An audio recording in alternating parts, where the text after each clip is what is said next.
no visibility equals no security. I can't secure things that I don't know. You're listening to Protect It All, where Aaron Crow expands the conversation beyond just OT, delving into the interconnected worlds of IT and OT cybersecurity. Get ready for essential strategies and insights. Here's your host, Aaron Crow.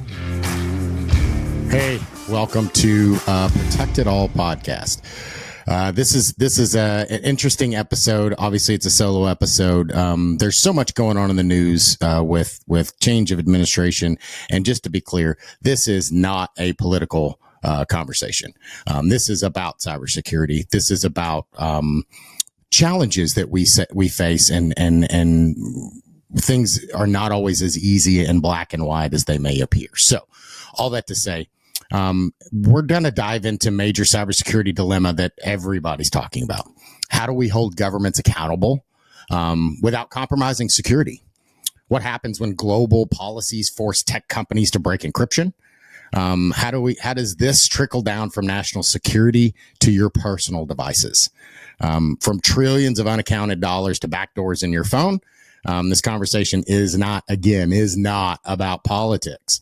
It's about cybersecurity risks that we all face, whether you're a business leader, a cybersecurity professional, or just someone who values privacy. And we all expect a level of privacy on our home devices, on our personal devices, and in life in general. So with that, let's dive in. Stick with me here, right? So the U.S. Department of Defense hasn't passed an audit in years. Trillions of dollars unaccounted for. No oversight, no transparency, and yet we trust them with the most sensitive information in the world. How do we hold these massive organizations accountable when we can't even audit where the money is going? And how do we do that while keeping data secure? Now, obviously, there's national security risks and things like that. There's a reason why sometimes, we've all heard the stories where we're paying $1,000 for a hammer, or $500 for a bolt or a screw or whatever. The obvious reasons behind that is because we can't exactly say where all of that money is going, because if we did, then our adversaries and anybody that we're going against or using that money towards would know about that, and that could put at risk people, whether that's our operatives, our partner forces, and even our plans, and those things can be an issue. All that to say, though, that doesn't mean that we can just open a checkbook and run it into the ground. There has to be some level of oversight on those things, even if it's with the right people and organizations that are actually doing those insights. But again, reminding, this is not supposed to be a political conversation. It's around cybersecurity, transparency, and protecting critical systems. The DoD, like I said, the DoD hasn't passed an audit in years. Where's that money going? Why do massive organizations operate without proper security oversight? And how can cybersecurity help enforce accountability without exposing data? Here recently, we've had this new organization with a new administration, DOJ, coming in, and they have these people, some of them fairly young, coming in and, diving in. Again, I'm not saying this is right or the policy is right or anything, but how do we do this in a way that we haven't done in decades? We've not dove into this level of information in these organizations. But take it step back again, get away from the DOJ, get away from any of that stuff. But how do we do this in a business? How do we do this? And what is the implications of these things? Right? It's not just all about diving into, waste and money and all the things, but also what are we doing as an organization with that money and the resources and the ultimate reason that these organizations exist. The challenge to me is that no visibility equals no security. We have the same problem in OT, right? We every time I go and I do an assessment, or I walk into a power plant, or I walk into, a critical manufacturing environment, and I'm like, okay, well, what do you know about these environments? Most of the time, the senior leadership does not know the assets. They know there's stuff behind the OT, right? They know there's stuff called OT. They know that it's there. They know somebody, they hope that somebody has the answers, but unfortunately they have no visibility into those spaces.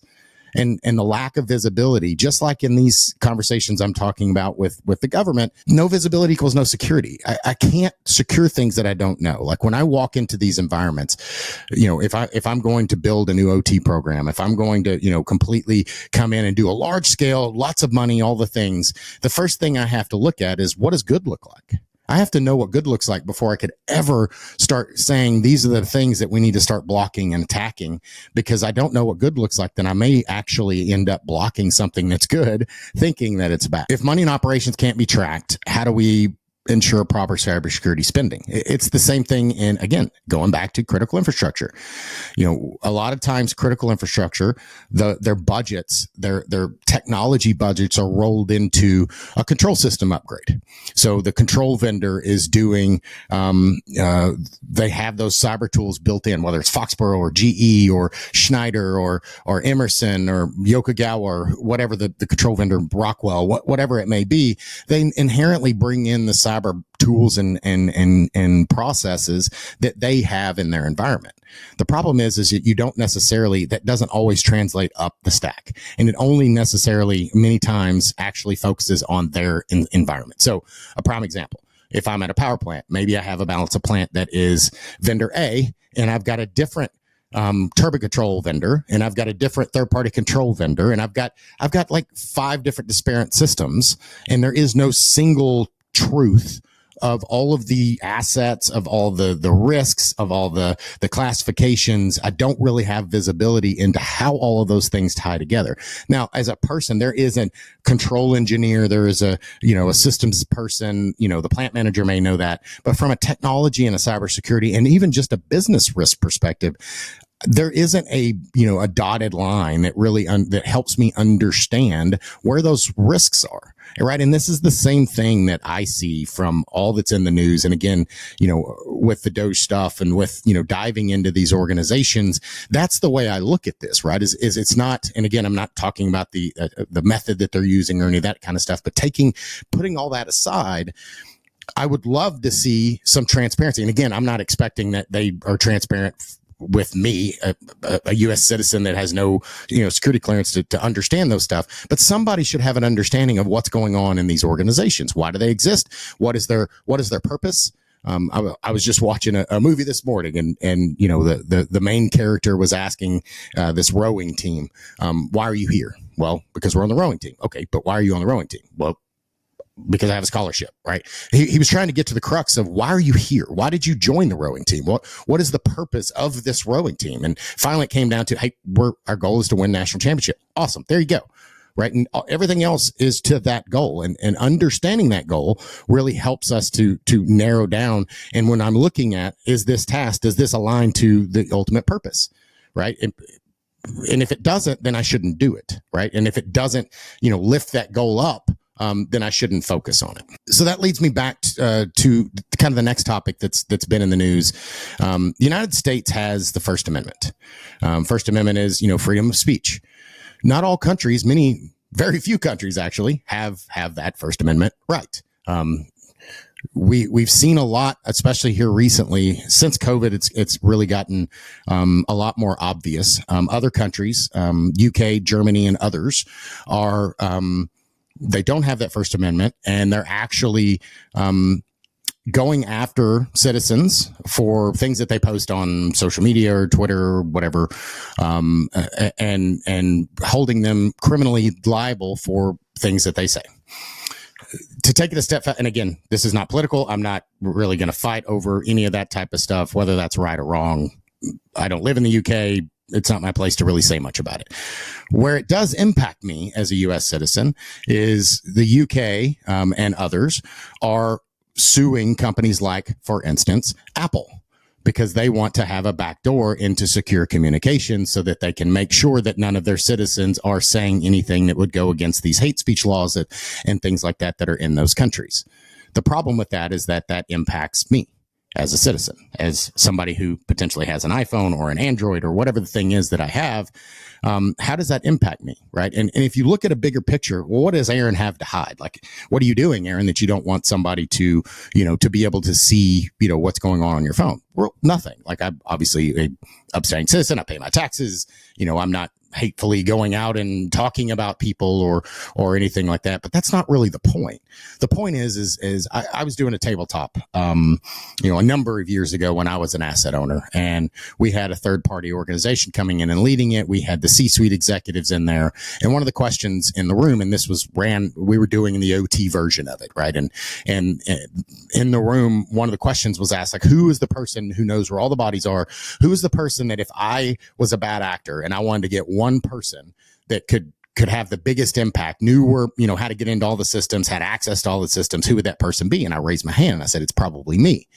And they said, well, why do you think that? And I'm like, well, I know all of the control system passwords. I have accounts on all these systems. I know how the security is set up. I know where the firewalls are set. I know the logins to the firewalls. Like I just know all of those things because that's my job to kind of set it up. And the reason they were getting that question is like, if I were going to kidnap someone and take their child or their wife or husband or, mother or significant other, whatever those things are, and hold a gun to their head and say, you will go break into this, or you will get me access to these environments, who has that access? And that person, I would be one of those types of people. So what am I getting to?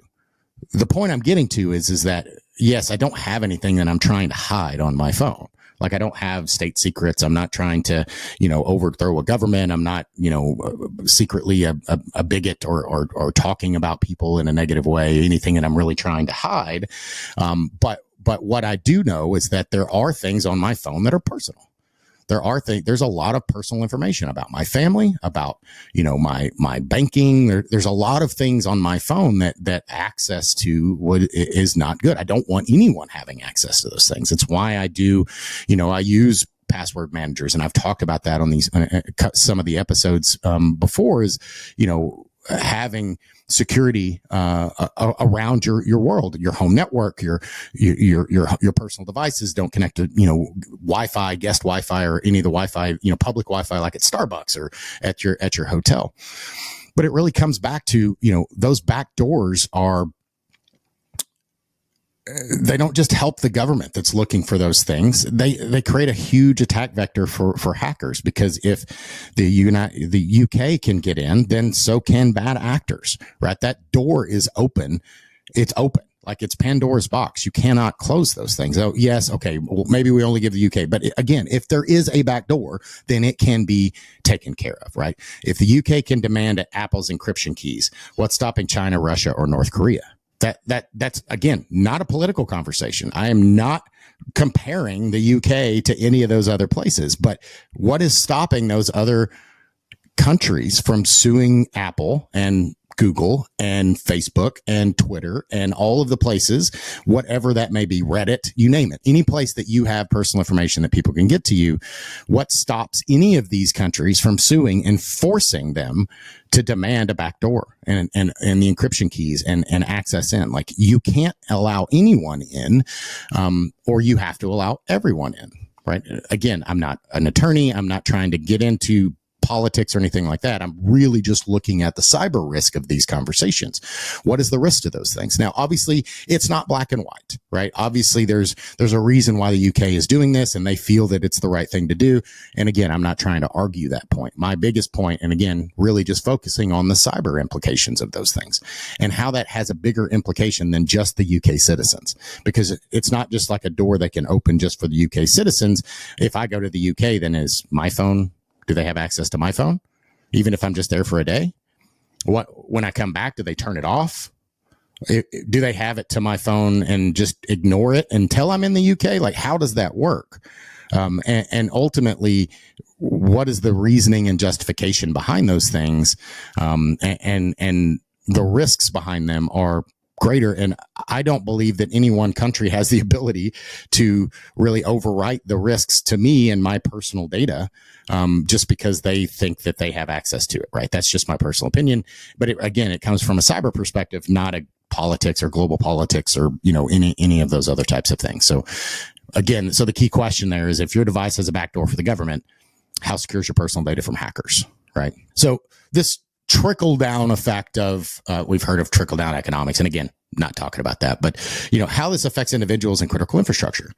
So, from national security to personal devices, even if you don't have classified data on your phone, how much personal data can be leveraged? Social engineering. Again, we talked about the example of getting my kid, or knowing where my kid goes to school, or who my wife is, and, her daily routine, et cetera. Can somebody social engineer their way into my life? And what could they use to manipulate me? Corporate espionage and insider threats. What happens when global regulations weaken encryption and security on personal devices?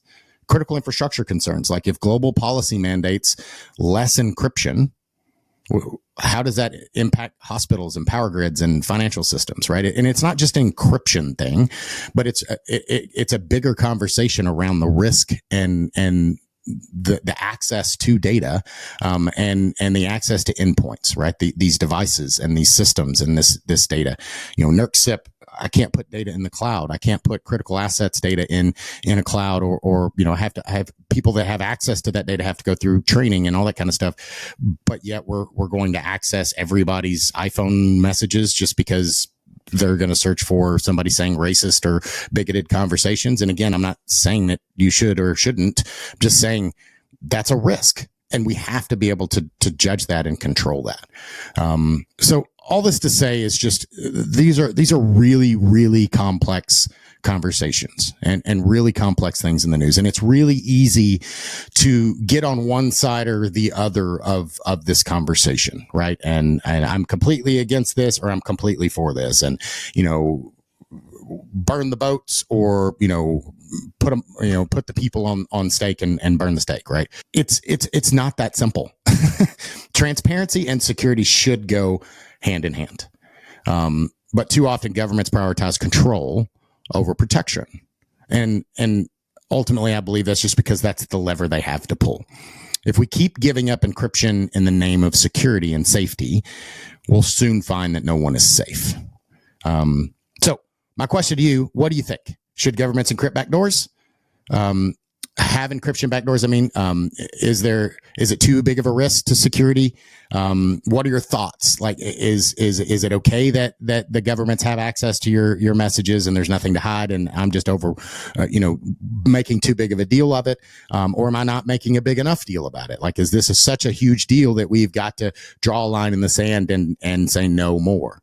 Everything from, all of this that's going on, from Chinese espionage and Microsoft Exchange attacks. There's so much in the news that's going on nowadays that we see from, bad actors and state sponsored actors that are going after our data. There's no doubt that our data is at risk and our cybersecurity is at risk. And there's also no doubt that a bad actor and an attacker, whether it's a nation state attacker or it's an individual looking, to use the data for money, financial purposes, they will come after you, right? If they find an access point, they'll come after you to get to something else, right? Well, who am I, Aaron? I have nothing. Well, okay, I don't either, right? But what can they get through me? And who can they hurt on the other side? How can they find money through me? And how can they manipulate me to get something that they do want on the other side? So that's the bigger question. So, again, not political. Please don't. All these are Aaron's questions. And just with all that's going on, it's such a hot topic. So many folks are talking about it. Really just want to get everybody's perspective. Let me know what you think. But definitely like and subscribe down here. Definitely appreciate, reach out. I'd love to have people that are more directly connected with this topic. Love to dive into this deeper and have maybe folks on both sides of the argument and have a deep dialogue around it. My ask and hope is that we as cyber professionals are able to look at this through lenses that just look at the facts and without putting the politics aside, and with the goal of protecting our assets and our data. All right. Thanks for your time. Thanks for joining us on Protect It All, where we explore the crossroads of IT and OT cybersecurity. Remember to subscribe wherever you get your podcasts to stay ahead in this ever-evolving field. Until next time.